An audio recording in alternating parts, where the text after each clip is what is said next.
Noong 2007, nakuna ng isang baby monitor ang isang batang lalaking nakahubad at tila ba pinahirapan o tinorture ng husto. Nakilala agad ng mag-asawang nakakita ang bata at ito pala ay kapitbahay nila. Tumawag sila agad ng mga pulis at pagdating ng mga pulis sa bahay ay nakita nila sa basement ang dalawang batang lalaki na nakahubad, duguan at nakakulong na parang mga hayop. Bukod sa mga batang lalaki ay nakita nila ang isang batang babaeng nakahiga sa sahig, umiiyak at humihingi ng tulong. Ngunit ang pinagtataka nila ay hindi ito nakahubad at mukha namang hindi pinahirapan. Walang kaalam-alam ang mga pulis na ang 12 years old na batang babaeng nakita nila ay isa na palang 34 years old. At hindi lang yan, pagkatapos silang ma-rescue ng mga pulis ay nakatakas ang batang babae at pumunta ito sa Norway kung saan nagpanggap siya ulit bilang isang 13 years old na batang lalaki. Sino ba ang babaeng ito at ano ang kinalaman niya sa nangyari sa dalawang bata? Yan ang ating pag-uusapan ngayon.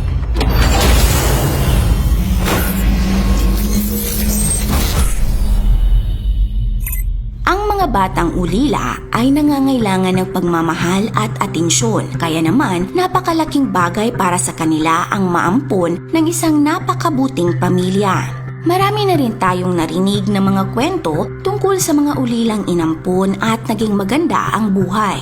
Ngunit mayroon namang iba na hindi sinuwerte dahil inaabuso sila ng mga nag-ampon sa kanila. Ang kwento natin ngayon ay tungkol sa batang inampon ngunit hindi siya ang biktima at inabuso, kundi siya ang umabuso sa pamilyang umampon sa kanya. Tara at simulan na natin ang kwento ni Barbara Skrelova. Ang iba siguro sa atin ay nakapanood na ng pelikulang Orphan, isang psychological horror film na pinalabas noong 2009, kung saan ang main antagonist na si Esther ay nagpanggap na 9 na taong gulang, ngunit ang totoo siya ay 33 years old na.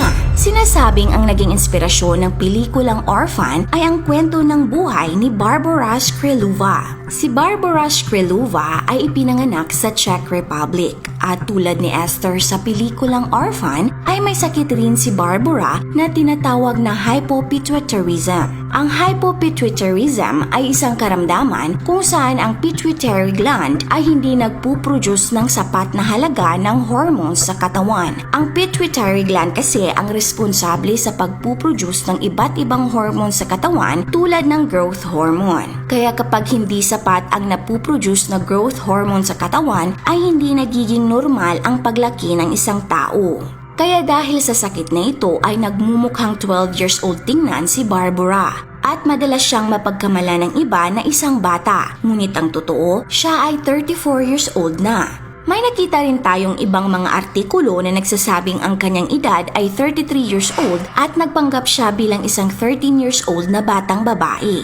Sinasabing ang ama ni Barbara ay leader ng isang kulto. Mayroon ding problema sa pag-iisip si Barbara at pagkatapos niyang manatili sa isang adult psychiatric hospital, ginamit niya ang kanyang kondisyon para paniwalain ang maraming tao na ampunin siya. Nagpanggap kasi siya bilang isang batang ulila. Napakagaling magmanipula ng tao ni Barbara. Napipilit niya ang mga tao na protektahan siya at gawin ang lahat ng gusto niya at nakakatakas siya sa batas dahil nagpapanggap siya bilang isang bata.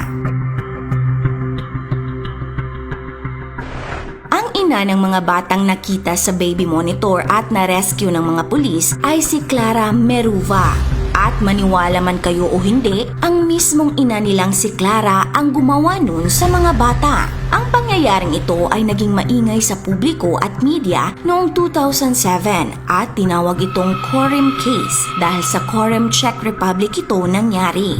Ngunit ang tanong ay kung bakit nagawa iyon ni Clara sa kanyang sariling mga anak. Si Clara ay ipinanganak sa Czech Republic noong 1975 at mayroon siyang kapatid na si Katerina. Simula pagkabata ay naniniwala si Clara na pinili siya ng Diyos at siya ay may misyon na dapat gawin at ganun rin ang kanyang kapatid. Nag-asawa at nagkaroon ng 2 anak na lalaki si Clara, sina Andre at Jakub. Ngunit dahil sa kakaibang paniniwala at ikinikilos ni Clara ay iniwan siya ng kanyang asawa. Dahil dito ay nalungkot ng sobra si Clara. Kaya nagdesisyon siyang patirahin na lang ang kanyang kapatid sa kanyang bahay kasama ang kanyang 2 anak. Ayon sa iba, mapagmahal na ina naman daw si Clara sa kanyang mga anak. Ngunit nagbago ang lahat noong nagdesisyon siyang mag-aral sa universidad. Habang nag-aaral ay nakilala niya si Barbara Skreluva. Sinasabing kahit ilang araw lang silang nagkakausap ay naging matalik na magkaibigan na sila. Sinabi ni Barbara kay Clara na tumakas siya mula sa isang juvenile center dahil minamaltrato daw siya doon at wala na daw siyang mapuntahan pang iba. Naawa naman si Clara kay Barbara kaya nagdesisyon itong ampunin at dalhin si Barbara sa Korim na isang bayan sa Czech Republic kung saan siya naninirahan kasama ang kanyang kapatid. At dito na nga nagbago ng lubos si Clara.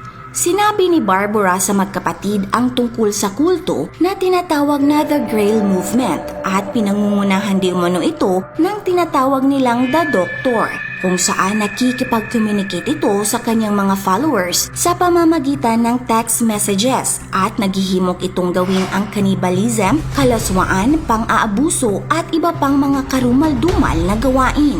Naging madali para kay Barbara na maimpluwensyahan ang magkapatid at napasali nga niya ang mga ito sa kulto dahil sa paniniwala nilang pinili sila ng Panginoon para sa isang misyon. Mayroong 2 personalidad si Barbara. Minsan, siya ay isang maimpluwensyang babae at minsan naman siya ay isang batang babaeng nagsiselos sa mga anak ni Clara.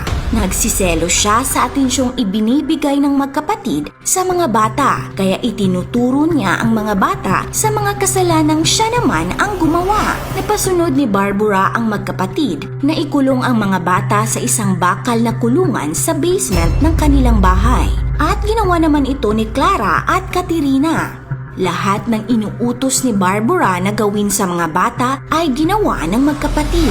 Ikinulong, inabuso, inalisan ng damit, ginutom at tinurture nila ang mga bata gaya ng gusto ni Barbara. Minsan ay pinapupunta pa nila ang ibang miyembro ng kulto at ipinapatorture sa kanila ang mga bata. At hindi pa nakontento si Barbara, minsan ay pinapakain pa ang mga bata ng kanilang sariling laman na hinihiwa ng sarili nilang ina mula sa katawan ng mga bata. Ilan pa sa mga pang-aabuso nila sa mga bata ay ang mga sumusunod: pangmumolestya o sexual abuse, pagpaso ng sigarilyo, ginagapos at pinapatayo sa kanilang sariling ihi ng ilang araw. Ang paghihirap ng 2 bata ay nagtagal rin ng ilang buwan hanggang sa dumating ang insidenteng nagligtas sa kanila.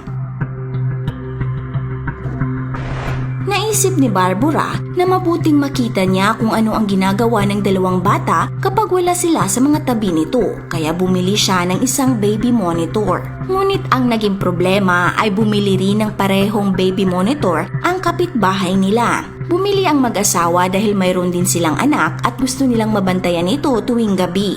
Ngunit nung sinubukan ng mag-asawa ang baby monitor, sa halip na ang anak nilang mahimbing na natutulog ang makita nila, isang batang nakakulong at walang damit na tila ba pinahirapan ang itsura ang nakita nila. Na-pick up pala ng baby monitor nila ang signal ng baby monitor ni Barbara. Gulat na gulat ang mag-asawa sa kanilang nakita, kaya tiningnan nilang mabuti kung sino ang batang iyon. Nagulat at hindi makapaniwala ang babae dahil kilala niya ang batang iyon at ito pala ay kapitbahay nila. Sa sobrang pag-alala kung ano ang nangyari sa bata, ay agad silang tumawag ng pulis. Agad namang dumating ang mga pulis sa bahay ni Clara. Bago tayo magpatuloy, nagustuhan niyo po ba ang kwento natin so far? Kung oo, ay mag-comment po kayo ng big yes. Agad pumunta sa basement ang mga pulis at doon nila nakita ang nakakakilabot na eksena.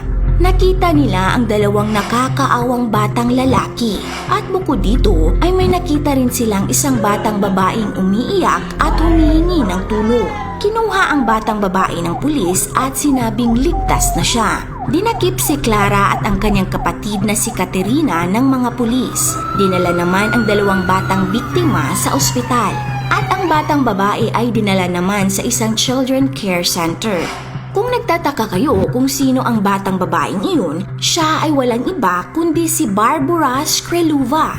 Nang malaman niyang mayroong mga pulis, ay agad siyang pumunta sa basement, humiga sa sahig at nagpanggap na isang biktima. At napaniwala naman niya ang mga pulis. Inamin naman ni Clara at ng kanyang kapatid na tinorture nila ang mga bata, ngunit sinabi nila na utos yun lahat ni Barbara at itinuro rin si Barbara ng mga bata.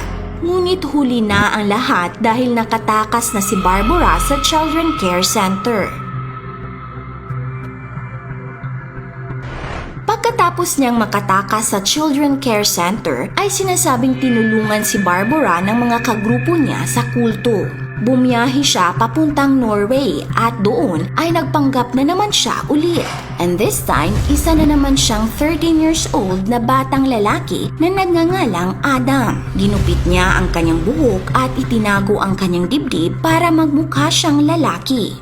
Sa ikalawang pagkakataon ay nakahanap na naman si Barbara ng pamilyang kumukup sa kanya. Pinag-aral siya sa Oslo gamit ang bago niyang pagkakakilanlan. Ngunit napapansin ng kanyang mga kaklase at mga guro na parang kakaiba ang kanyang itsura at mga ikinikilos. Isang araw, nakita ng isang guro na nagdo-drawing si Adam at natakot siya sa kanyang nakita. Nakita niya sa drawing na may 7 batang sumisigaw, puno ng sugat at dugo ang buong katawan. Bawat isa ay may nakalagay na numero at ayon kay Adam, siya daw ang ika-7 bata. Sa takot ng guro ay tumawag agad siya ng pulis. Tinanong ng mga pulis si Adam at kinunan siya ng fingerprints at dito na nga nabunyag ang kanyang tunay na pagkakakilanlan.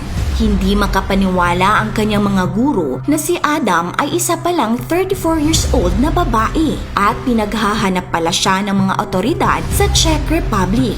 Ibinalik si Barbara sa Czech Republic ng mga otoridad para pagbayarin sa kanyang ginawa. Nasentensyahan ang ina ng mga bata na si Clara ng 9 na taon at ang kanyang kapatid naman na si Katerina ay nasentensyahan ng 10 taon, habang si Barbara naman ay nasentensyahan ng 5 taon lamang. Ngunit nakakainis lang isipin dahil nakalabas rin ng kulungan si Barbara noong 2011 pagkalipas ng 2.5 taon dahil napatunayan di umano sa korte na siya ay may sakit sa pag-iisip. Nakulong rin ang ibang miyembro ng sinasabi nilang kulto at nasentensyahan sila ng 5 hanggang 7 taon. Naniniwala ang mga investigador na isa ring biktima si Barbara at tinorture din siya ng kanyang ama nung siya ay bata pa. Ngunit nananatili pa ring misteryo kung sino ang ibang batang nasa drawing ni Barbara. Naniniwala ang mga investigador na may iba pang biktima ang sinasabing kulto. Siguro ang napaka-importanting aral na makukuha natin sa kwentong ito ay maging mapagmatsyag tayo sa lahat ng bagay dahil napakaraming taong mapagkunwari at mapanlinlang sa ating mundo. Kung nagustuhan niyo po ang video natin ngayon, paki-click ang like button. At kung bago pa lang po kayo sa aming page, make sure na mag-follow kayo para lagi po kayong updated sa mga bagong videos namin. And by the way, shoutout dyan kina Rihanna Mendez-Smith, Melanie Lipardo, Steven Coral, Camilo Lenezo, Yanslin Ordihan, Makar TV, Kimberly, Alvin Glenn Tilane, CJ Flores at Merson Valior. Maraming salamat po. This is your Ate O from O Republic. Hanggang sa muli and stay awesome.